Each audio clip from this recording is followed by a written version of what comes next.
I don't know how two. I don't no মানে হচ্ছে আমি জানি না, আর হাউ টু মানে হচ্ছে কিভাবে। সো হাউ টু এর পরে এখান থেকে আমরা বি ওয়ান নিয়ে বাক্যটা কমপ্লিট করব। যেমন I don't know how to do, আমি জানি না কিভাবে করতে হয়। I don't know how to go, আমি জানি না কিভাবে যেতে হয়। I don't know how to come, আমি জানি না কিভাবে আসতে হয়। I don't know how to eat, আমি জানি না কিভাবে খেতে হয়। I don't know how to cook, আমি জানি না কিভাবে রান্না করতে হয়। I don't know how to help, আমি জানি না কিভাবে সাহায্য করতে হয়। I don't know how two right, আমি জানি না কিভাবে লিখতে হয়। I don't know how to read, আমি জানি না কিভাবে পড়তে হয়। I don't know how to know, আমি জানি না কিভাবে জানতে হয়।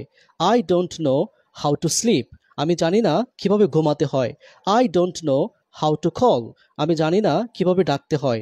I don't know how to work, আমি জানি না কিভাবে কাজ করতে হয়। I don't know how to prayer, আমি জানি না কিভাবে নামাজ পড়তে হয়। I don't know how to give, আমি জানি না কিভাবে দিতে হয়। I don't know how to run, আমি জানি না কিভাবে দৌড়াতে হয়। I don't know how to walk, আমি জানি না কিভাবে হাঁটতে হয়। I don't know how to buy, আমি জানি না কিভাবে কিনতে হয়। I don't know how to boil, আমি জানি না কিভাবে সিদ্ধ করতে হয়। I don't know how to cut, আমি জানি না কিভাবে কাটতে হয়।